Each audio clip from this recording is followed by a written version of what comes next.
We rolling on Uno. I'm gonna have to figure out how to edit all of this shit tomorrow too. So hey, new experiences everywhere. Hey, everywhere. everywhere. Man, look. Tell me we're rolling on everything, but.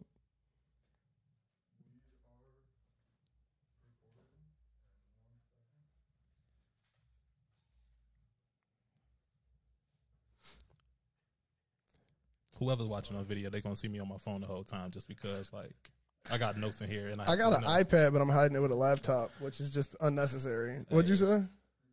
Oh, we're going? Cool. Unprofessional, but we're here. Hey man, that's what happened. He does Thursday night lives for us, and he had like a terrible thing of like not telling us at all when he started. And I'm like, we're live, like, and he does them from my desk, like at like a captain's chair, and we can't really see him like that. Hey Bobby, I'll call Isaiah Rashad Zay too. That was Butters. That was Butters who said Zay. That was you, No. So I played chess with Butters like damn near weekly, and he was like, man, I'm not the only one who calls him Zay. Like that was the first thing he said when he walked in my crib. I definitely call him Zay too. Well, we're not here for him. Yeah, man. Hey, look, what is up and welcome to another episode of the Miseducation of Music. You are here with J-Treb, but I have a special guest today, man. Literally my favorite rapper, and I say it anywhere, G. But also one of the j.cole heads who put me on the shit. You know how hard it is to put me on the music? And he has put me on to so much music, man. So it is only right to bring him here in our first Back in the Studio episode and the off-season deep dive, bro. Off-season deep dive. What up? It's your boy Jacob Duncan. I'm not going by J Duncan no more. No more. Just being me. Just knowing, just accepting who I am, and just going by my full name. I feel that, man. I feel that. I don't think I've ever actually called you Jacob though. A lot of my friends don't even call me Jay. They either call me Dunk or Duncan or it's mostly Dunk. I think your name in my phone is Dunk. I might have changed it to Jacob. I probably should go like Jacob Dunk or J Dunk or something like that. But it's Jacob Duncan. Whole name. The government. The government with it, man. Being vulnerable. Being vulnerable.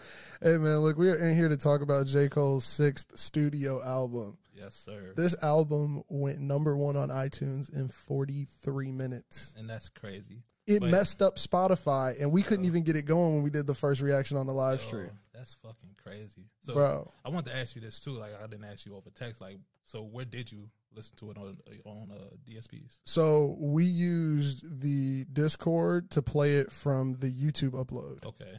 And we used Octave, which is a bot for Discord. So we used that and we played it through there so we didn't get taken off YouTube. But then Ananya just put it up on Twitch and then it just doesn't let you save it. So everybody who was in there live with us got that. And then on YouTube, it's in there faded in the background. But I got hit with 10 different copyright strikes yesterday. Man, fuck copyrights. Man, yeah, man. I got hit with 10. And I was like, you can only hear it bleeding through my headphones. And I got hit with all of those. It was like, so if any ad revenue comes from this video, that's fucked up. it's not yours. And I was like, okay, that's cool. That's cool. But I mean, no, it was dope, man. Cause like I had a lot of speculation. We had an entire like hour of speculation on the live beforehand with everybody in the comments, and it exceeded every expectation I had. I called some shit, but like there was some stuff where it was like, there was no way I would have even said this. So like, I haven't even been on social media for like the past month. I deleted like a lot of my social media like platforms and everything. Mm-hmm.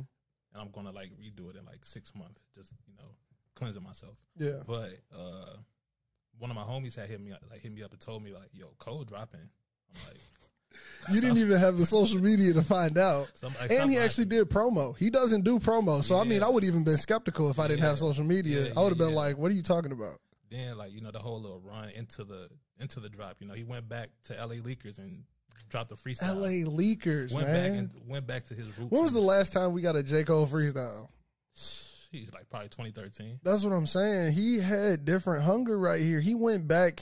This was like let's go back and perfect what I was working on in the future. What he did, we saw in the documentary. Went back to Muhammad crib, bruh. Got back on the grind. Gee, I feel like a lot of those songs do that, he wrote, though. A lot of those songs that he wrote was, from Muhammad's crib. Oh, of course. I think that some of them are even songs that were recorded in the past. Like these aren't new. Like some of these verses might be like touched up. Some of it might be like, we went back and we cleaned up a beat or we put a new beat over some old words. But like, I feel like this was the epitome of what's on the hard drive, how can we clean it, and how can we make it better. Facts. Instead of like, let's just keep making new trash or making something where I'm trying to be like somebody else. Let's perfect what we already know was a hit. Like, he knew what worked, and he got experimental still here. Go back to what you know. Man, it's crazy, G. Yeah. This was insane. It has production from Boy Wonder, Timbaland, DJ Dahi, T-, Jake One, Cole, and more people, G. I got some facts about these producers that will blow your mind, bro. And also, I really feel like this album exceeded expectations just because he reached out to those different people. Because, you know, I didn't expect anybody who he reached out. It's the most random list. Man, I expected he would have a T-. Oh, T- everywhere. That's the homie. Yeah, definitely. We good T-? Come on, you know? Like, it's the tag now and everything. But I'm glad he reached out to like those different producers and like, you know, stepped into their world. Hell yeah, man. And then aside from that, he also said this is the first time I'm gonna bring features on since 2013. Yeah. Since Born Center. Yeah. This is the first time I'm gonna let somebody else share my album space with me. And all the features you know how insane brought in were incredible. And did you realize none of them were OGs, quote unquote? None of them were. Of them were like these huge names you would expect from a more, you know, like service album to the pop culture. Yeah, definitely. Like, if you wanted to do service, you would have had your Meg Thee Stallions, you would have had your the Babies. Not to say there's anything wrong with those. It was just like he went for the sound that he's liking in today's time. Yeah. Which is insane because he could have went anyway. He did have Lil Baby on there. He did, but I feel like that even goes for the type of sound he was shooting for. Like, on the track, it's like that's who you want on that. Yeah. It's almost like he went, who could float on this beat with me? Who could match me here? I was super surprised. Man, dude, if you saw the live, bro, I was like shaking. My headphones almost fell off, bro. I was like, how? How did you all just pull that flow swap off in this beautiful drop section of the beat, man? Look, we got to just dive in, bro. There's so much to talk about on here. There are features on here. It's insane, man. He kicks it off with that 95 South with Cameron talking on the intro. So I asked you that question, like, where did you listen to it on DSPs? So, because like where I had listened to it was on Dat Piff. Mm-hmm. Because I remember like seeing somewhere before I hopped off of social, like it was intended to be like a mixtape. Yeah, you know? And that's what he was saying. So I just out of the spur of the moment, I just looked like on Dat Piff and just was like, let me just see if it's on there. Let me see if he uploaded real quick. And it was right there, and I'm like, wow, this is incredible. So you had to do it for the nostalgia. If I would have known, I would have played it off, bro. Actually, I'm probably going to download it off of there. I bought it on iTunes as well. I'm a huge advocate. Buy your music. If you like music, buy it. Like, I mean, even from the artists that you know who are around town, you buy that music. Yeah, the stream is cool. Why I bought albums, honestly. Come on, man. I've bought every J.Cole drop, man. I own KOD. I got the digital booklet with it. You know, I do that every time, and I'm trying to stack up the vinyls too, but he ain't even released nothing yet. What's that artwork gonna look like on the album cover? Definitely a whole lot of fire. Boy, it's gonna be crazy. Yeah. But my prediction right before we went into it, I was like, he's gonna have somebody talking on here. We gonna know who it is. It's gonna be a big name. I said it 2 seconds before we hit play. Damn. And then Cameron came. I was like, bro, come on, man. Because that's how you do it for mixtape Cole. Yeah. Like, for me, bro, it was really crazy because like just hearing Cam on like Dat Piff and then just hearing it on Cole and over You Don't Know. Oh yeah, come on, man. With Lil Jon and the East Side Boys, come on. If you scared to throw it up, get the fuck out the club. So like, since I'm not on socials, I had to like just like entertain myself instead of like seeing what people talk about it in real time. So 95 South, I had went on my Apple Maps, bro, and just to see like where is 90. It is 95. The highway that goes from Fayetteville, North Carolina to New York City. Yeah, through Harlem. Through Harlem, and that's crazy. It goes through it like not Atlanta, but Georgia, the state. Exactly. It means so much more than just the title. And then in addition with, and I was saying this on the live, man, like, that was the definition of how you mix New York and North Carolina together. Yeah. I felt P.D. Pablo take your shirt off, wave around the air energy, but you also had them New York drums. His flow was super like, I want to say it's that speed rap Nas flow he was doing back in mixtape era, where he kept trying to sound like Nas, but he put his little twang on it, man. I was hearing that shine through the whole thing. Bruh, it's crazy. And now one of the producers, this really messed me up because I ain't never heard of him. His name is Manish. Yeah, I had never heard of him. Like, I had seen the name before, but I never looked into it. Yeah. He produced on Charged Up with 40, Maria, I'm Drunk for Travis Scott and Justin Bieber. Wow. Credits all over Views. And his first credit ever, he wrote on a Ludacris song. Do you know what Ludacris song it was? It was something on a random Luda. But just the Maria I'm drunk alone would just kind of like stall me because like it's like that's a hidden song that nobody really talks about or knows Bruh, about just because real. it's been taken off. But I think has it been put back on DSPs on the Travis Scott? I'm not sure. I kind of got off track with the Travis Scott. I wasn't. He hit a point with me where I was like, "You doing a lot." Like, you know what I'm saying? It's like no disrespect. Get your bag. Get your McDonald's meals. You doing a lot, bro. Like, it's just too much. Yeah, just to know that like the guy that he did like produced that or touched on that, worked on that. That's really crazy. It's interesting, man, because this also had Cole mixing on it and Boy Wonder, and it's just like, bro, how did you bring these minds together to create this track? Then I feel like didn't he drop like a track list? Then like what the producer's gonna be on there? He dropped the producer list, I think, before the track list. I knew Boy Wonder was gonna be that song. He was gonna be that one on the intro. I mean, when you hear them dun dun dun dun dun, like it's so it's grandiose. Like that's real Boy Wonder right there. Somewhere like those are like his like heavy hitter files. Bro, the best Boy Wonder back in the day was that Ransom. Yeah. That Drake Ransom would look, bro, man. I'm a hard guy to get along with, get on the song, bro. Whew.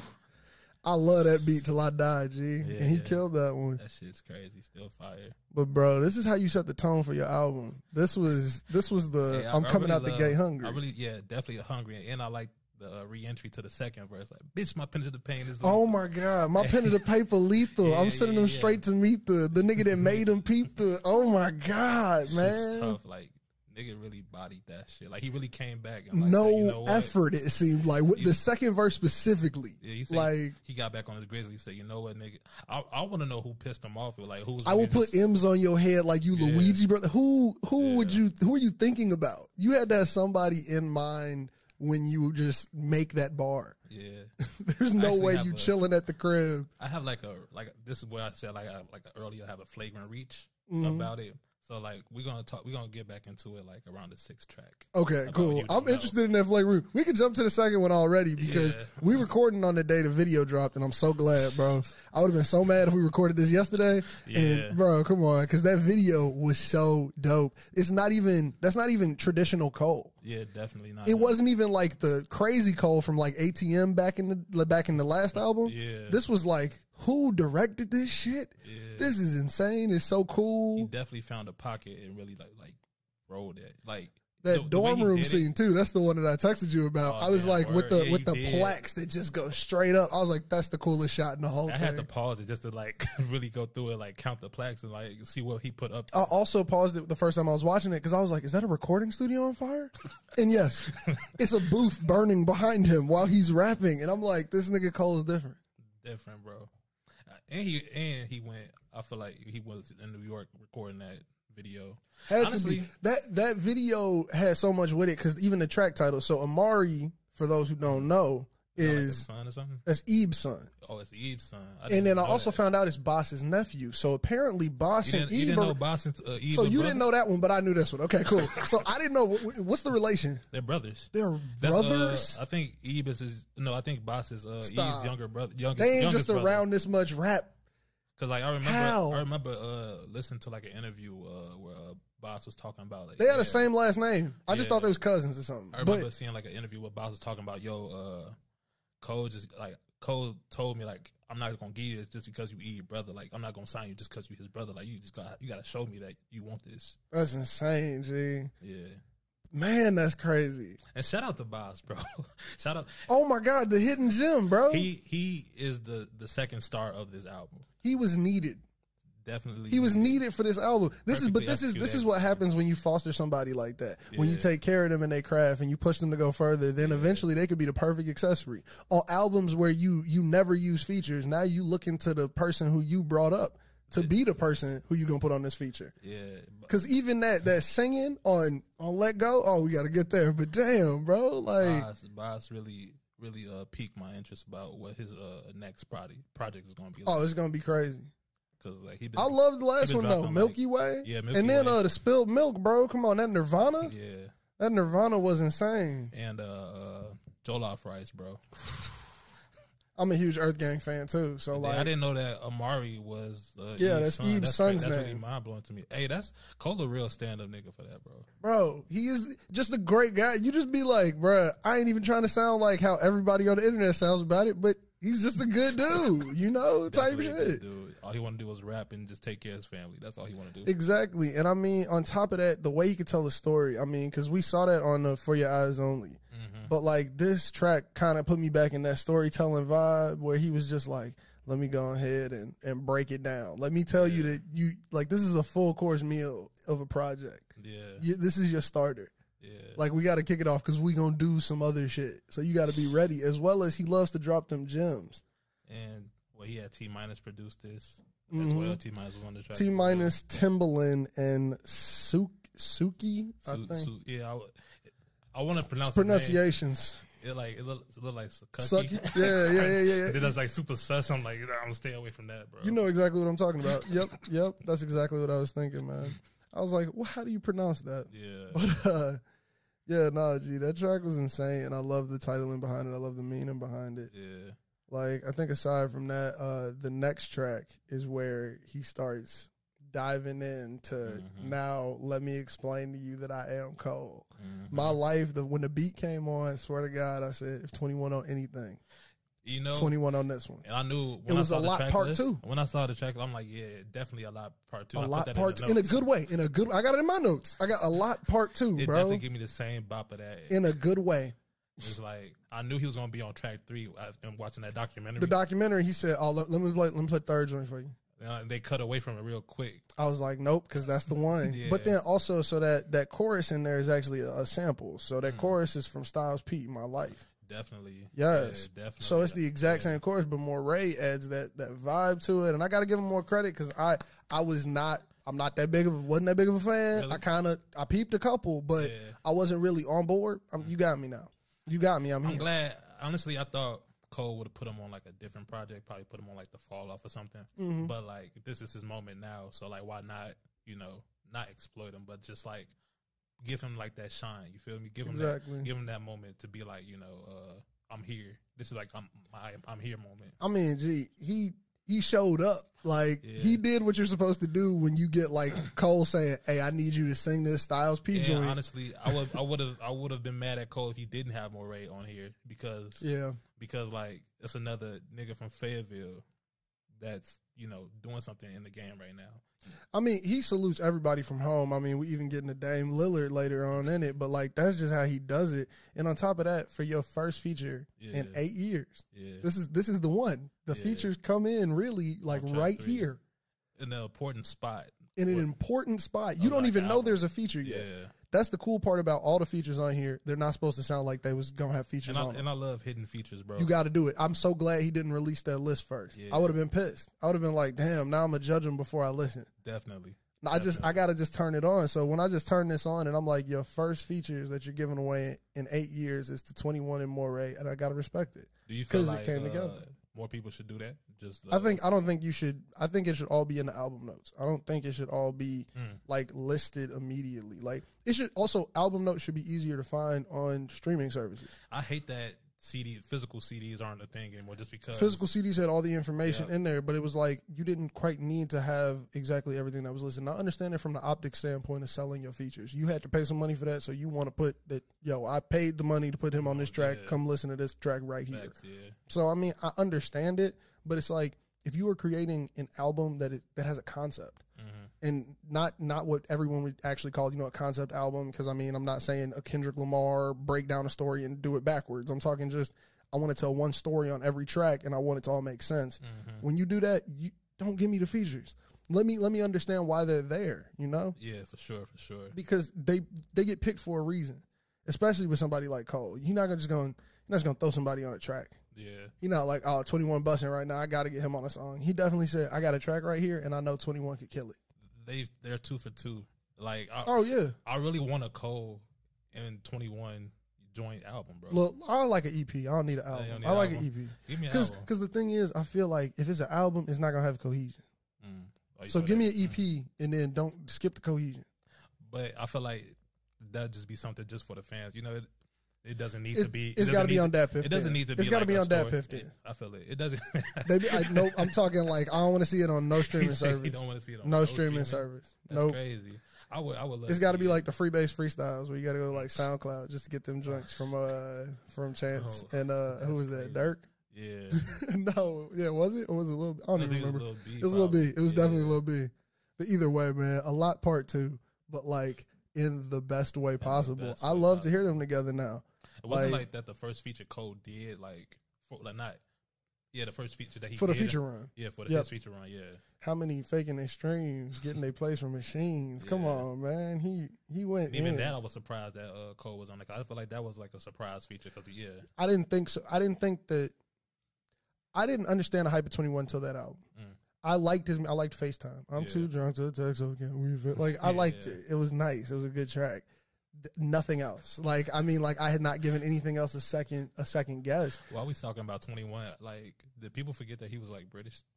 But like he grew up in like Atlanta though, so it was like since he was 5. But like it's still like, you know. Yeah, he was like getting kicked out of the country recently. Like 2-3 years ago, he was getting kicked out of the country, and they were saying that he wasn't from here, and it was like that nigga been here since he was 5 or some shit, and it was like he doesn't remember wherever that is. I was just surprised on how that happened, but that's a whole different. It was insane, but I mean, like 21, I gave him a chance on that album. Like that was the one where I'm like, I'm gonna sit down and listen to them all. He also had Gambino on there on Monster. Yeah, he did have Gambino. It was insane, and I understood what they understood. That's the beauty of a feature. Sometimes a feature doesn't have to be just because you want to run up the streams because people just want to hear the feature. Like you put Drake on something, Drake will hop on anything, and then it's like that's the only thing that's gonna get plays on your album. That's my only discrepancy with Drake. I like it when you're saying like this person, like a person like Gambino or a person like Cole, they're gonna give their feature when they believe in the project. Yeah. So they're like, hey, if my feature's on here, I put my stamp on the whole run. Yeah. Like tracks 1 through 14, I put my stamp on them. Yeah. That's kind of how I feel. Yeah, and that's really like those guys like Knight and exactly. And I mean like 21, he definitely has been knighted by Cole. Like to get whoever's on this album, their dollar signs are different now. It's different. It's like all of them are out here asking for different prices ever since this album dropped. Yeah. Ever since the album, they're like, "What are you talking about?" Cole has not had a feature since 2013, and I got on. Pay me whatever I say. Yeah. Man, okay, we got to dive into the next track now. Now, this was the title of the documentary. This was Applying Pressure, just produced by Cole, and I felt it from the moment the beat hit. And I felt like he was producing this up in that bedroom of Muhammad. Stop, crib. Bro. I got it written, bro. Our notes are damn near the same, man. And we just came here to agree. Definitely, honestly. I mean, can we disagree on anything, Cole? I mean, I don't know. I feel like there's only just different theories. I don't know if there's disagreement so much as there might just be different vantage points. Yeah. So it's like, I saw this way. I saw this way. Because, I mean, so like this track, I got like, man, I feel like this was Muhammad crib. Like he was up there just recording. He talked about, and this was my favorite part. He talks about how all the rappers love to flaunt, but nobody wants to talk about that. I want to hear the struggle. So I'm with Cole. I want to hear you rap about the struggle. You don't have to shit on me in my pockets the whole time in your rap. My theory also with that is that while he was cooking this up in Muhammad crib during that same time, like he probably rapped on it like later or whatever. Probably during like the KOD time when he was like recording like what was that album? The album of the year freestyle. I feel like this is how in my mind I see it. Like he recorded it. He recorded it. That's the same day Lil Pump pulled up to the shelter and he played it for Lil Pump. And like, you know, like, hey, like I'm gonna let you know I'm here, but we're gonna talk. We're gonna have a therapy. We're gonna talk it out. But I just need you to know, like, I feel like he communicates through music in that way. I'm like that nigga. Yeah, because was he still flexing his muscle? Like talk about like, bro, come on. And then my favorite line in there, I had to write it down for the quote. What it's like to be nice as fuck, but still stressed to pay the bills. Yeah, come on, bro. Yeah, it's definitely. I don't know. I feel like those type of raps are getting like lost in the cycle of what people want to hear today. Yeah, because that's a masterclass of beat eating. Yeah, that is just a masterclass of I am about to smash. Just still like talking about the perspective of him talking about I respect rappers who talking about like what it's like to struggle and everything. Like I feel like nobody wants to hear those struggle raps, but like a lot of people. But why I love to hear the struggle. I want to hear that part. Like my thing is because my largest problem, even if we talk about somebody like a Kanye, I'm like, dude, I got to hear something in there though. Yeah, I don't hear nothing no more. I got to feel something like Just for and the it's soul. like, and it's like you don't even have to. I'm not saying you need to go struggle for the rest of your life. Facts. What I'm saying is your struggles still change, and you still have a struggle. What is it? Yeah. You don't now just because you get to this level get to say I have a lot of cars and a lot of money every album and expect me to go buy that shit. Yeah. Like that's just real though. Definitely have to still be relatable in some way. Like it doesn't have to be like, nigga, I was eating ramen noodles still. Like, no, it don't have to be like that. It's like, okay, you cannot talk about your ramen noodle eating for this long, man. Yeah. Or I just want to hear about like rich problems. Honestly, like I'm okay with that. I'm okay with that a little bit, as long as you, do it the right way. Yeah, that's what I'm saying. You got to right do way. it the right way. Like, Not don't just shit on my life once again. Like, don't be like, I'm so bad. Like Jay-Z sometimes will do that, but I let Jay-Z get away with it because it's OG. You know, Yeah. Jay-Z will hit you with that. Yeah, I got paintings that cost more than you care about your life. Like, and I'm like, shit, you right. Like, well, like even when he was talking about, I could have bought a property in Dumbo. That was dumb. I was like, property at Dumbo. Now I'm Dumbo, but it's like, nigga, I cannot afford to buy Dumbo in my bank account. I can't buy the movie, I nigga. understand, like why you saying it like that, but like, nigga, fuck you, fuck your rich ass. Sometimes, but you like, I love the song still, and I respect you. Yeah, Man, I hate that shit, but that's Definitely. really how it is, man. But Cole doesn't get too far from that, and that actually gives me like a good segue to get into the next track. We're punching the clock. How he's just trying not to get too far away from it, and I love how he used the Damian Lillard specific clips of Damian Lillard to prove that he was like, but I don't stop though. Like they let us in here. So like, We gonna act like we asked for it. That was back when Dame was in the bubble and they had the playing those playing games, Man. and it's just like, yo, Cole. I feel like he still secretly wants that like solo Grammy though, like just like on his own. Ooh, you think he's still chasing this? I thought he gave up on that.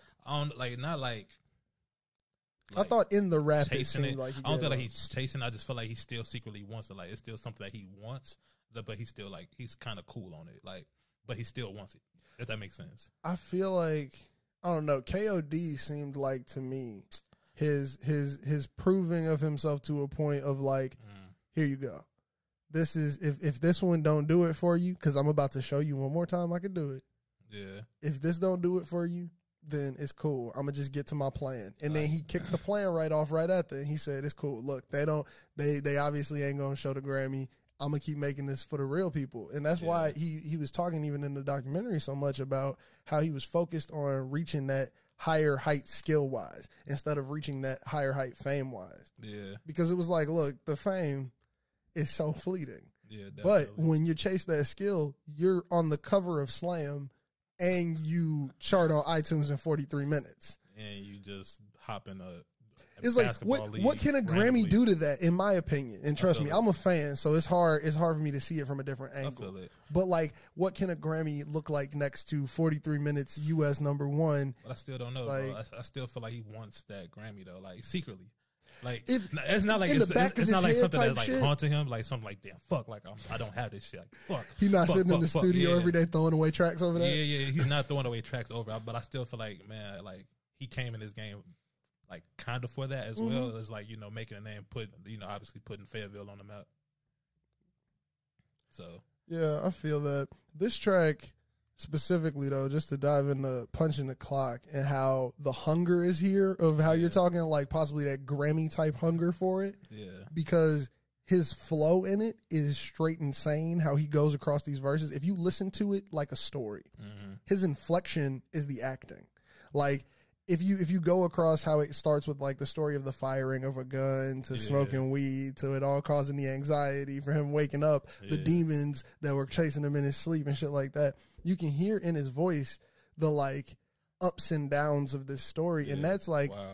I mean, to me, it's reminiscent of how a Slick Rick would tell a story. It's reminiscent of how like somebody would get on, like even like a Biggie and explain a quick like room to you. Because when Biggie explained in a room, if he about to talk about the girls, his inflection gonna change. Unless when he talking about the dudes, stuff like that. You know what I'm saying? And that's all the storytelling of rap. And I feel like he took this to a different level, in my opinion, on Punching the Clock. Yeah, definitely. And then also, I feel like me and Cole live similar lives just because, like, he was talking about firing a gun, aiming at the trees and everything, not even knowing it was real or whatever.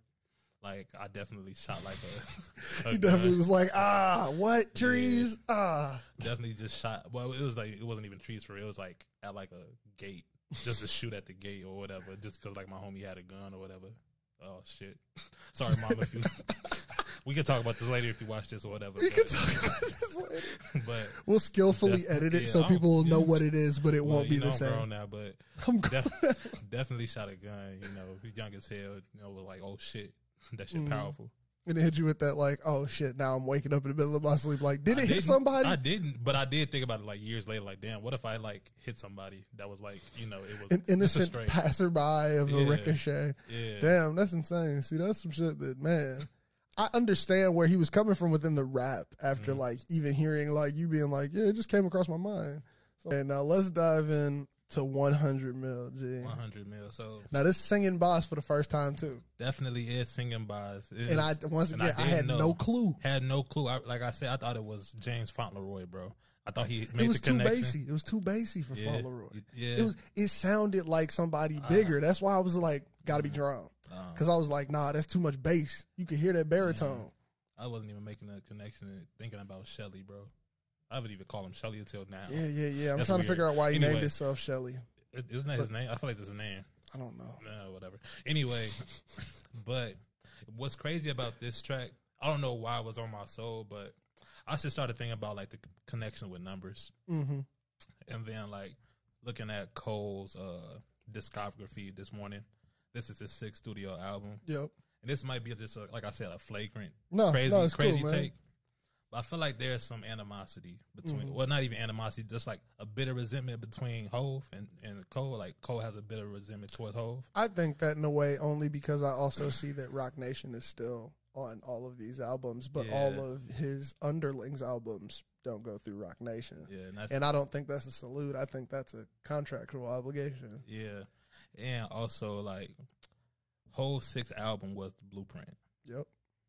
Cole's 6th album is Off Season. The 6th song on The Blueprint is You Don't Know. Yes, which he used as a sample for 95 South. Yes, he used as a sample of 95 South, and he had Cam on there. Cam on the intro yes. talking. Oh, shit. And I thought about it like crazy this morning because I'm like, wow, hold on. I remember watching the Drink Champs with Cam on there because, Dipset was my favorite rap group. Joel's was my favorite rapper back in the day. I couldn't get his first album. I had to get Chris Brown's first album because my mom wasn't going to buy a parental advisory. Yeah, bro. Jules, though, bro. Yeah. Come on. He was cold. But blow the whistle. But yeah, like I remember that Drink Champs. I remember that Drink Champs podcast where Cam was talking about there was a little tension between him and Hov and all that type of stuff. And then what was I about to say? Oh yeah, just to hear Cam come in over You Don't Know and just, talk his talk or whatever and like, really had that carpet for Cole. And just like, I don't believe in coincidence. I feel like Cole is a calculated person and he really lined that up because, like, that was also the same album where Takeover was on. Yeah. And, Nas and Hov had a whole little thing. Oh yeah, nah, man. And I'm team Nas till I die, and I'll fight over it. It's okay. Down, you feel That's me? what I'm saying. And he put that on an album. On an album. That album was 100% on Rock Nation. Yeah.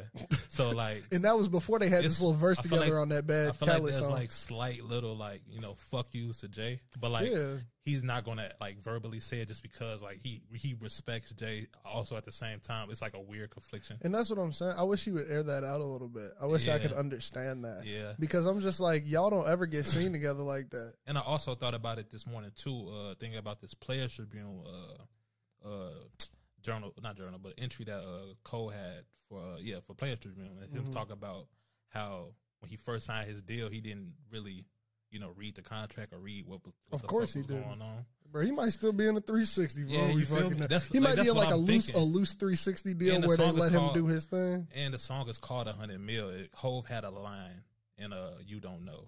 And I lied. I do have a social media, but I thought about it this morning at the same time, but I don't use it because it's just like a second page that I was going to use. I would say, fuck it. Yeah. But I follow one of the homies. Shout out Cash Stay. Oh, that's the homie, bro. He had tweeted like some Hov lyrics. I'm like, yo, ain't no way this is a coincidence. And what's the Hov lyric? The Hov lyric was like, he was like 1 million, 2 million, 3 million, 4, 5 years later, 40 million more. But then he goes on to say like, I'm raping Def Jam until I'm the 100 million man. Oh, so this is Cole saying like the 100 mil, but I'm still, but I didn't become Yeah. The 100. Oh, wow. Or like Cole saying like, I see why you called it a flagrant theory as well, but I mean, like, this is a good one. This one I'm buying into already. And just also just him saying like, man, I'm gonna get 100 mil and still like, you know, put on like do better than what, you know, the gatekeepers do better than what the people did before. Yeah, but that should always be the goal. Because I mean, like, look, like Jay-Z had to start his shit by himself. Bro. I was just stuck on that word for like 3 seconds. I knew what you meant. I was gonna let you skate over it. I was gonna let you just, you know, forgive the word, but you know, you kept going. It's perseverance, bro. Yeah, but perseverance. But I don't know. I was just having like a connection with numbers, and then I don't know why the number 6. Because also I thought about it as well, like.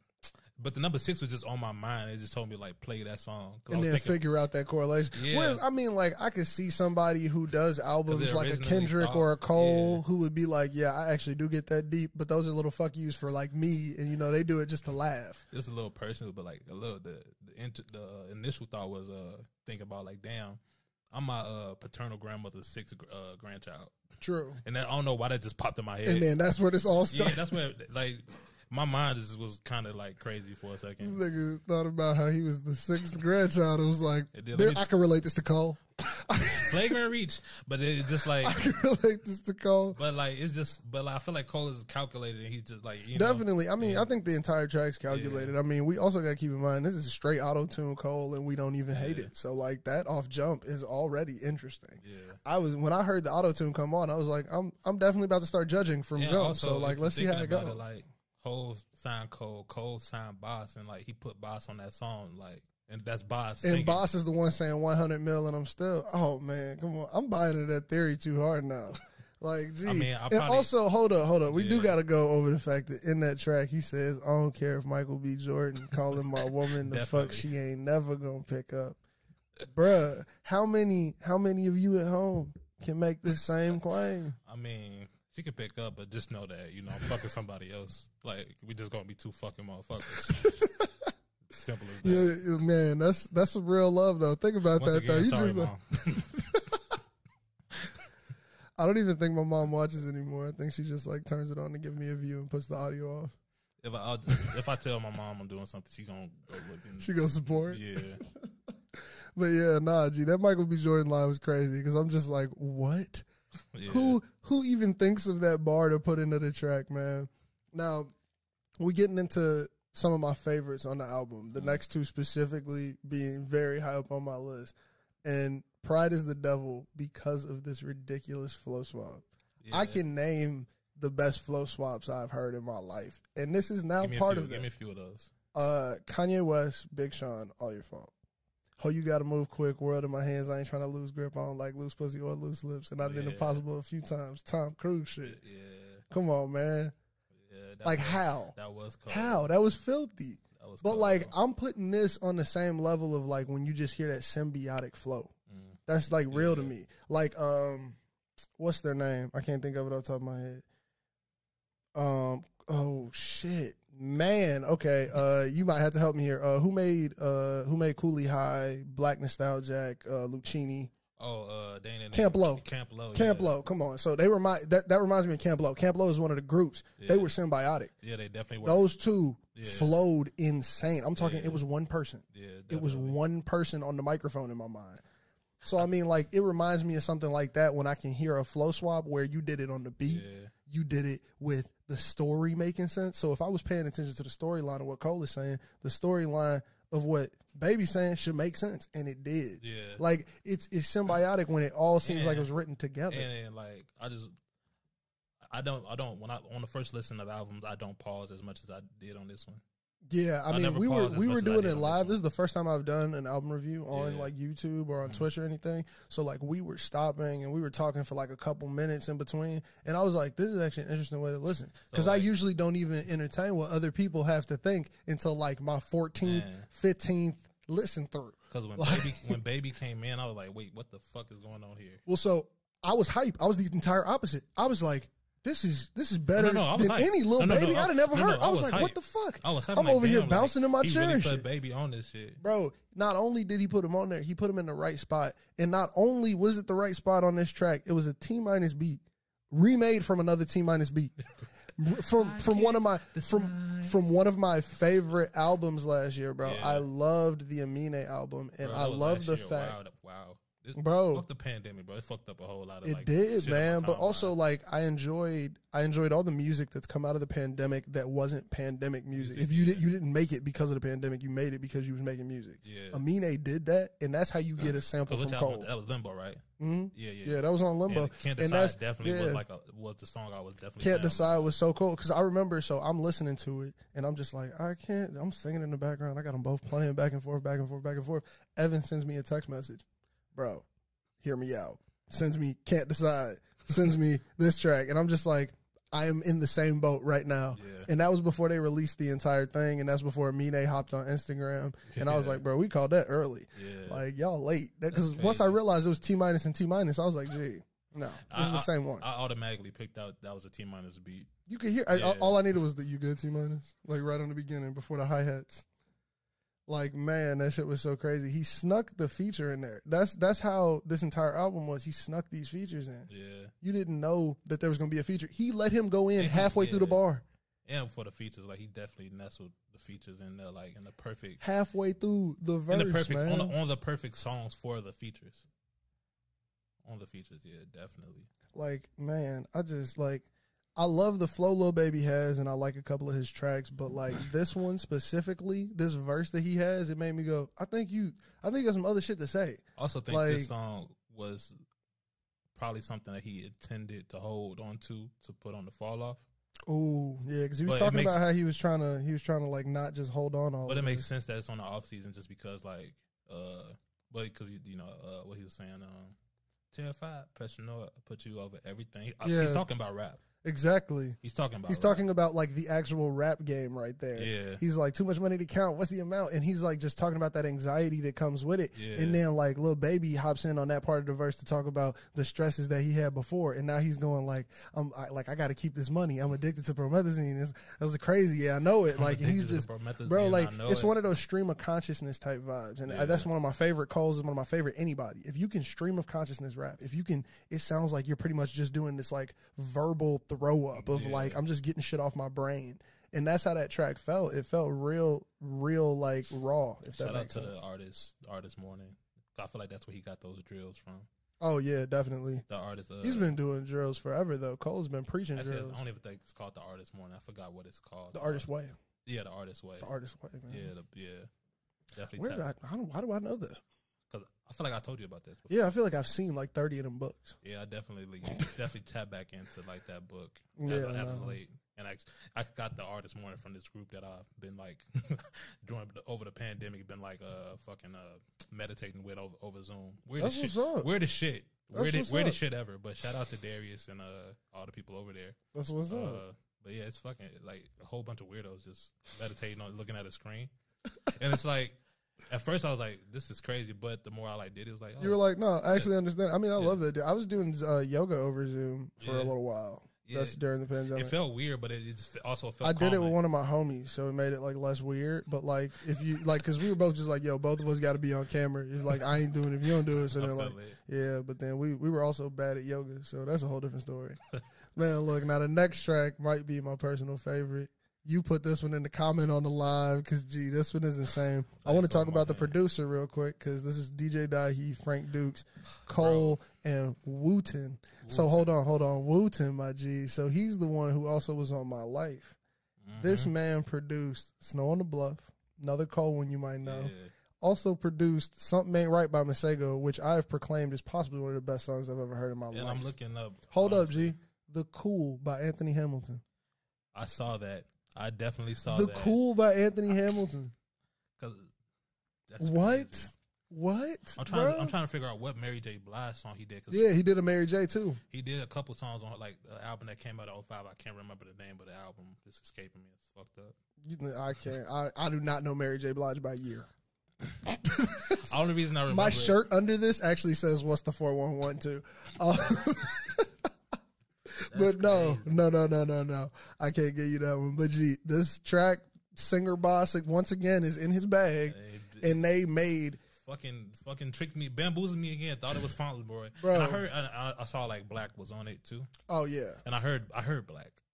I feel like I didn't hear him because every time I hear it, I'm so enamored with Boz. Really? I'm so enamored with that Soldier song, Marching On. Oh my God. Oh, it hits so hard, dude. Now this is a theory that I have. Flagrant is yours, but maybe more flagrant. I'm a 2000s rap head. That's what I came up in. Yeah.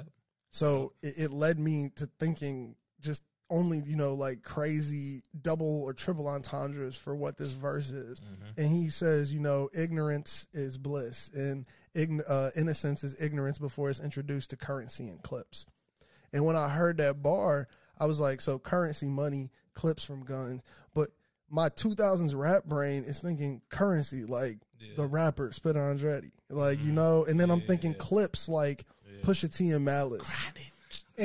And the verse makes sense both ways. And I'm just like, did he intend for that? Or am I digging too deep? Is that a flagrant theory? Because I'm just like, ignorance is bliss. But like in my mental, like, it's like, I was listening to that. Like, that's the same thing. Because you listening to rap that's about the same shit. Yeah. Like, so I mean, like, it made me think, what is this, like a triple entendre? Is he trying to hear? Is he trying to get you to hear this in so many ways? Like I just really took it as the surface, but now you got. Nah, the second I heard it, I was like, that's my favorite bar. I was like, that's my favorite bar if he means it this way. And even if he doesn't, I interpreted it that way, so I don't care.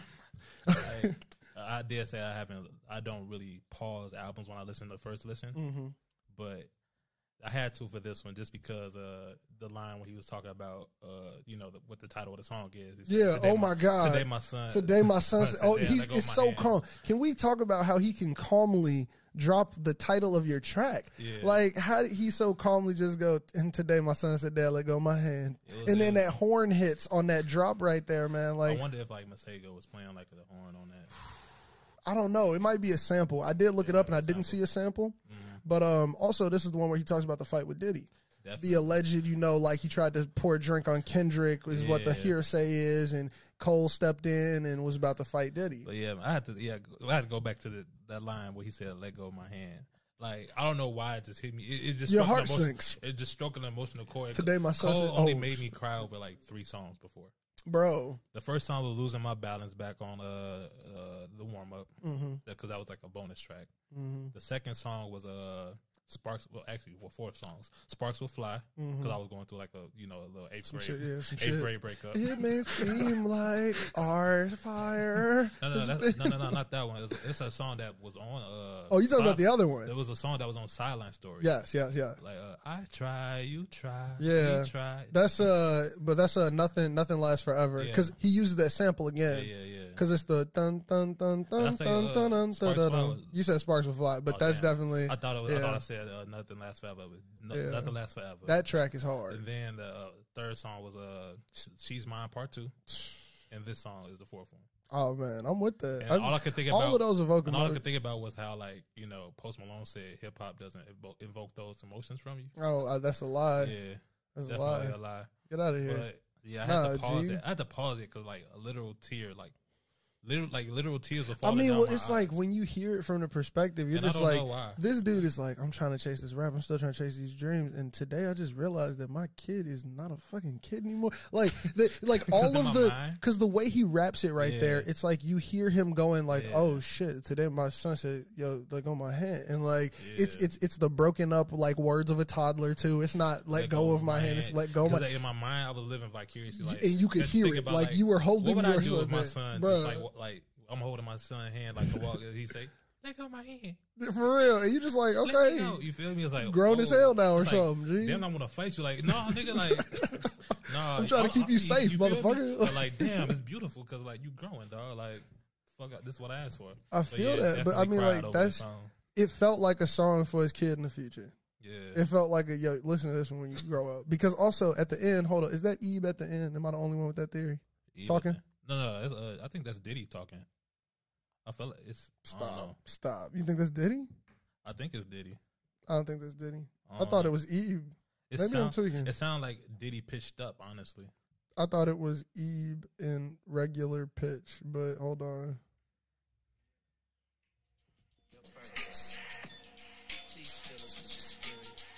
Maybe it is Diddy. Now that you're saying Diddy, I think I hear Diddy. I didn't hear Diddy before. I think it's Diddy. And yeah, because that's what makes the song even wilder if it is Diddy. Just because I really want them to both speak on the incident. I want Cole to speak on the incident. I don't need Diddy to speak on it. It's Diddy. But like, I need that Diddy energy. Pause. I'm sorry. The pause is funnier than what you actually said. I don't know. It's kind of. Either way, it would if it was Diddy on it would be hilarious. Like it would be interesting because it's like a. So are you made up or did you not get? J.Cole has writing credits on that Paris album, the one with Coming Home. I didn't know that. He has credits on that album. Shit. This exactly. This event also happened like before that. Or around it? No, it was around the same time. Was it before? No, it's after. Either way, but like they had a relationship. I know of the incident some happened like when I was in high school. So it happened during Control. Yeah, 2013. Yeah, it happened during Control. So yeah, no, that Coming Home was definitely 2011. But either way, they had some relationship beforehand or afterhand. But also, somebody in an article was talking about how Diddy was damn near trying to catch hands with everybody that year. Yeah. This is the same year that he beat that fucking coach head. Yeah. He beat the coach of his son's football team with a kettlebell. The same year. And then he also like get into like a little like incident with Drake that year too. Yes. Yeah. Him and Drake got into a fight too, and that's why I was like, that was just a year for Diddy. Yeah. Like I don't even like Cole. You could take that off your chest. I wonder what the fuck he was going through. A lot, nigga. Probably just drinking he too much. He busted the coach's head open, and Kanye rapped about it. I'm gonna bust the coach's head open on some Diddy shit. If you ever talk to my son like an idiot, bruh. Diddy's a wild motherfucker. Wild as fuck, because he has enough money to be, and has always had enough Cole money to be. Like it was a scuffle, and like it got into like a fight. Because like everybody was trying to make it seem at the time, everybody was trying to make it seem like Diddy just slapped Cole, and Cole didn't do shit. I remember hearing people just talking about it like. But like, okay, hold on. The way he introduced the fighting, though, I got to give him credit for not overplaying his skills. Yeah. He said like some I won, some I lost, some was too close to call it. Yeah, I feel like some got broken up. He was like, look, I wasn't the best. Ones was that. That was because he couldn't really get. Like it was humbling. It was like I'm not gonna say like I had it, but like they called it and like we didn't have enough time to finish what was going on. How many of those do you have? Too many to count. Too many to count. I feel like a lot of them are just like, and then something happened. Yeah. A lot of fighting stories with me are like, and then some shit happened, and I dipped because I'm like, let me just not be around the energy. Yeah. But like that's it. I'm also like not really that much of a fighter. I'd rather just not fight you. Don't fuck with me. See. The only reason I say it 4-3 is that negative to you or positive? It's both, honestly, because it's like niggas really like. I never wanted to be a fighter. Definitely, I feel that. Never wanted to be a fighter, but like if you're like the bigger kid in class or like the taller kids in class, people think like you're like trying to intimidate them, or like trying to like if you make a joke or something. So you just like, and now I gotta have hands just because you fucking with me. I probably was a dick because I do say like slick shit from time to time. I'm one of those people. See, I always had to talk myself out of shit. Like I talked myself out of more fights than I was ever gonna be in. But like the 3 that I say that I lost, I feel like, well, one I did just get my ass whatever. But the other 2, it was like a jumping scenario. So like that's different. You can't win those. You don't put those on your record. I put it on. You don't put a jump on your record. If it's 2 or more niggas, that's not on your record. It's cool. I could have handled it. But I didn't. No. See, that's that cocky mentality. You probably was gonna die, nigga. Like, no, you was good. You took your ass whooping. You went home. You got jumped. That's not on the record. I give it to them. You won in 4. They needed. You won in 4. They needed it. You won in 4. No, they needed that one. I'm 4 on 4 and 3. You hold on to 4 and 3. I'm holding on to 4 and 3. I'll give them those. Fuck it. They need. Think of how those. Yeah. So, now we're gonna dive into this interlude. Now, this is the first single we got. Yeah. Since Born Sinner. How'd you feel about the single? I know some people who didn't listen. Did you listen? I listened to it. I had to. It was the only thing I was playing. I like how you put it, the interlude out. Well, because it made me think, if this is your interlude, what the fuck is around it? Yeah. Now I gotta take back that take of him still winning a Grammy. But he says, like, it can go up or go down. I don't give a fuck. Like, and this is what makes me think of it. But you want to know what also makes me think of it? The way this beat was created. So this is insane. It's T minus Cole, Tommy Parker. I didn't know who the fuck Tommy Parker was. Yeah, I didn't know. He's worked with Justin Bieber, Ariana Grande, Dark Child, Jimmy Jam, Janet Jackson, Kelly Rowland, and more. I had to put and more because I didn't have enough space to keep writing the people he worked with. But the crazier part was they said they wanted people to be looking for what the sample was. And there ain't no sample in the damn song. It ain't no sample. Ain't no sample in the damn song. He was just listening to a lot of James Brown when he was making the beat. Shit. That's what T minus said. That's what T Minus said about it. He said that's what Tommy Parker was on in them studio sessions, bro. And this track was made only a couple weeks before. This was the newest track that was made. Damn, no sample. Hey. He said there wasn't a sample, G. Oh, that green. Bro, come on. In that beginning sounds like a sample. I've called it a sample numerous times until I found that out. Sounds like a sample. Bro, it sounds like a cut up James Brown sample. Yeah. Like, I wanted to know just which James Brown song it was. Like, I knew it was James Brown. Honestly, I thought after hearing this, he was probably going to get Dave East because I forgot which track he gave Dave East. Like, I think it's probably Applying Pressure he gave Dave East or not. I thought we was going to hear Dave East. Like, made from this. David East? Oh, my God, man. This one, I felt like this was going to be his you can break this down 7 different ways type track. Yeah. So, like, I mean, because I hear it in I was watching Sean C's breakdown of it. I love Sean C on YouTube. He's First Reaction. Yeah. He was talking about how at the end he compares Pimp C and Nipsey to Jesus. Yeah. And I was like, very interesting take, saying that other people can hold them up as martyrs as well. But I didn't really see any validity to his theory until I listened back again today. And I think I was in the car. He was talking about also how there's that line where it says Jesus said to turn the other cheek, but was his niggas getting murdered every week? Yeah. And then he dives into those comparisons of Jesus next to Nipsey and next to Pimp C dying at 33. And I was like, well, was that supposed to be a breakdown element? Like, were we supposed to be looking into it, thinking about that line? I don't know. That's crazy. I didn't even look at those reaction videos, but I had to. I know, like, the reliables. I know him not working with Nipsey was something that bothered him during Nipsey's passing. Definitely. And I mean, that bothered so many people. It was the same thing that happened with Mac Miller as well. It was just a lot of people who were like, damn, I had some work to do with you, bro. Yeah. That's why I brought up Dave East, because I thought he was going to throw him on like a track after. But I feel like he still got some features left in the tank. Oh, yeah, for sure. I think that maybe Cole's salutes in these verses, even when he was talking about like Sosa, I think those salutes are like, yo, if y'all reach out, I'm subliminally telling the people who I like, you can reach out to me to get a feature. Cole and Sosa. I definitely want a Cole and Sosa. I want to see what it would do. Yeah. I'm not going to say it's going to be my favorite track. I don't like everything Cole did. You know, he's a great rapper. You don't got to like everything, but do I want to see the experiment? Yeah. Because I mean, like, so we can get into the next track with this one, the Climb Back. But like I call this more experimental as an album in its entirety, like as for what it is, or a mixtape. I call it experimental in the sense that he's like, here's what I know works, and let me just add in these elements of what I think is an improvement. Yeah. And how do you like it? You know? Facts. Yeah, that's an interesting take.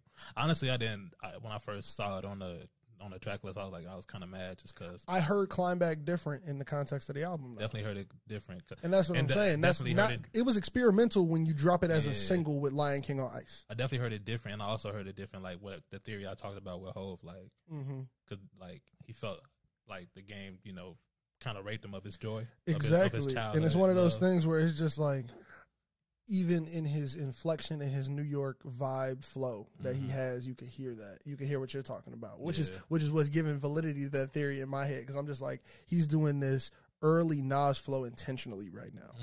Like right now in this part of the bar, he's intentionally using his Nas flow, but then he's hitting that triplet flow, that like, and I'm just like, gee, that's specifically what Jay-Z hates, and also the auto tune that's used over 100 mil. Specifically what he hates. But I mean, all you need is 2 people to start saying some shit. Yeah. to make it something. Definitely, man. That's all you need. But like, that shit is so crazy. And there's also a line in here, it's just my favorite line of this track. The fiends to clap often as the genius app misquoting me. Meanwhile, I see your diamonds glistening. I'm glad that you shining, but need I remind you that my niggas is out here diamond and nickeling. And I'm just like, Jesus Christ, that hits so much harder when you hear it in the context of this album. About how he was talking about the grind and the money, and how you should not just be out here rapping about all this shit you don't actually have, or this shit that you're leasing and stuff. And for him to be like, with that bar, exactly. And he's like, what are you talking about? My homies are out here diamond and nickeling. And I mean, I even give credit to the camp. People like Kyle's will talk about it. He's like, look, I'm a rapper, but I'm broke. Like, he's like, nigga, I didn't blow yet. Like, I'm still touring. I'm still out here sleeping in sprinters, cuz. Like, I'm still sometimes forgetting my raps. For real, man. Fest. Oh, at every Dreamville Fest. There's not a single Dreamville anything where Kaz doesn't forget his bars. You can look on YouTube. I got a lot of them. I got a lot of them that I've downloaded off of there. But Next track is, and I said this to you, this track was sitting in the vault since. Definitely. And what I have written down, the time period is right after Born Center, right before 2014, or right after 2014, right before For Your Eyes Only. And it only works if it was not being done while either of those was being worked on. But I don't think this track is new. Oh, definitely not new. I think the beat might be. I don't even know if the beat is new, honestly. I think it's produced by him, if I'm not mistaken. Yeah, it's produced by him. So it could have been, just Muhammad House. Yeah, definitely. Muhammad House recordings. Definitely went back to just... Like with the sock on the microphone. Yeah, definitely. I feel like he would just...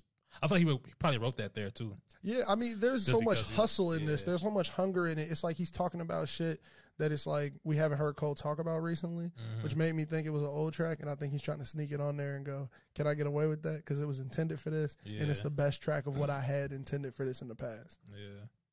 I definitely think it's probably like for his homie that passed away. What was his homie? I forgot. Definitely. Oh, man, that story and how it hits right on the end when he talks about getting the message from his mom. Yeah. But yeah, G. It's so crazy. And then also, I don't know if you peeped, you said you're not on social media, but Asar, I don't know if you know who that is. The rapper Asar Bradley. Yeah. He dropped an amazing freestyle over this today. Oh, really? Stupidest shit I ever heard. Shit. Boy, he killed it. He killed it just as hard as Cole, and I'll say that confidently on the mic. I might have to check that out. He killed it, G. I loved what he did to it. And this is a sample of Do It Again by New Birth. And it's just, this is the definition of a sample track right here. I think MF Doom had did something with it. With the same. Made an instrumental to it. Yeah, made a beat to it. Yeah, no, New Birth they've been sampled in more ways than just this. I'm trying to think. I feel like it was Valorian Night or something. MF Doom that did it. You know how much MF Doom there is? I don't know nothing by title. I mean, I know all the names, but could I put them with the track? Probably not off the top of my head. I just know a lot of MF Doom just because like those what I just like wake up and play. I've heard so many people bring it in to record on. That's why I know this much MF Doom, and that's why I can never remember the name of the beats because I remember what somebody did on the track over it when they were recording with me or something. So there's so many MF Doom beats, man. Miss MF Doom. Either way, let's get back to this next track, man. The last track on the album, The Hunger on Hillside. What was this track for you? This outro, because I mean I'm a huge intro outro type person. And Cole, like this was a Cole outro in my opinion. Yeah, it definitely very Cole energy. But how did it feel for you? Like like maybe just because like my mind was on it. It also I just thought about the theory I thought about with Hove. I thought about with Hove and Cole putting Boss on that again specifically just to be like. And I'm gonna outro with the ones I'm bringing up in again. Yeah, and I like I did with 95 South, I had to look up to see like what his Hillside the street is. I thought Hillside was his new crib, so that's my theory. I ain't never looked it up. I think that's where his new crib at. I did. I was a creep. I ain't gonna lie. I looked it up. It's in a rich neighborhood. It's in a neighborhood in like Charlotte. They should blur it out on Google Maps. Yeah, it doesn't even pop up. It doesn't even show like the. It doesn't show a house. It's just a forest. Yeah, it's just that, and then also it's also a hillside in Queens too. So maybe that's. Nah. I think this is the new crib. I think it's the new address. He's trying to show you the hunger. I think what I wrote down, so I always be writing down notes on my first listen just for like my thoughts of what I'm thinking when I hear the track. And I wrote, this is like unlacing your shoes after practice, like taking your shoes off. And he probably wrote this after. That's what I'm saying. It feels like he's taking his shoes off, hanging them up, about to hit the showers type vibe. Like it's an outro. Yeah. It's not like let me reintroduce you to an intense vibe. It's like let me just go ahead and show you that I'm still hungry. Definitely. Like shit. What else? There's also an absurd verse in here. I don't know if you peeped it, but this was one of my favorites where he says, "I'm a sinner, so I can't cast the next stone unless it's baguettes around my neck bone." And then he says, "I don't even know if they got that." Come on, bro. That line hurts almost. Yeah. I'm a sinner, so I can't cast the next stone unless it's baguettes around my neck bone. Like, bro, casting a diamond into a necklace. Like, and he's saying that I can't even be mad at you for what you're doing because I might do the same thing. Yeah. It's the equivalent of that Chaining Day energy where he's just like, I didn't even think My about last that. piece, I swear. Yeah. It's a nod back. It's a nod back to how he thinks about those things and how he's like, this all related. Like, there's no Definitely coincidence all related. within it, you know? No coincidence at all. And just, I feel like we might see Cole like at 40 years old with a chain on, honestly. Yeah. But also, I think that, and this is just to give a nod to the experimental aspect of the album, as outro-y cold as this was, I think the beat selection plus how he flowed on it, I don't think he knew this will work. Oh, just a quick note. This is where I figured out Boss was singing. Because I actually heard Boss. I ain't figured it out here. I heard Boss. I was still on my I drive was wave. like, this is Boss. But I didn't realize it was him on the other tracks, though. I just knew that this was Boss. I didn't know that. I knew it was Boss on this one. But then, That's a like, good catch. you know, I had to look up lyrics on Genius or whatever. I looked everything up the next day. I did 2 listens without it. I definitely, like, I probably waited until, like, what was that, Monday probably? No, not Monday, because today is Monday. But I think it was, like, Saturday. Mm-hmm. And what are your final thoughts on the album? My final thoughts, 12 out of 12. 12 out of 12. 12 out of 12. I think it's a no skip as well. Yeah. I think it's a just straight down. I wrote down a sentence to say what this album was because I didn't want to get it confused with the way that I rate other stuff. I said that this album has like so much growth and experimentation while also staying true to the plot and personality that we fell in love with and became fans from. Yeah, I definitely agree with that. Definitely with the plot of like why we fuck with Cole, like, and that's something that a lot of artists don't do when they get to his level. I think he was purposely seeking out to do that, and I think he succeeded. Just with the rollouts and him hopping back and freestyling, and just, you know, for him giving the salute to the young homies. Yeah, for him doing this the way he did it, man. This album was insane. First album with his features on it. I'm seeing platinum in the future already, man. Yeah. Hey, G, this album was great. I love doing this deep dive with you. I'm also sad though, but you know. Oh, I mean, I'm not sad. It's the beginning of the end in a happy way. Yeah, but you know, it still hurts. Hey, man, look, it hurts, but like, hey, G, look, tell us in the comments what you all think about it, what you all think about the album, if you all agree with some of these flagrant theories we have and stuff like that. Also, make sure to like, comment, subscribe, play this podcast for your pet goldfish, play it for your house just when you leave, man. This house helps houses settle. The podcast helps houses settle, bro. Yeah. Come on, that's what we do out here. But just play this podcast, man. Share it with your friends. If you enjoyed this deep dive, make sure to give it a thumbs up. Listen to it on audio. And if you are listening on audio, we got an outro track coming up for you next. Thanks, Duncan, for hopping in here with us. Yeah. Deuces. Thanks for having me. We don't fear nobody. Used to ride this door. Stay away.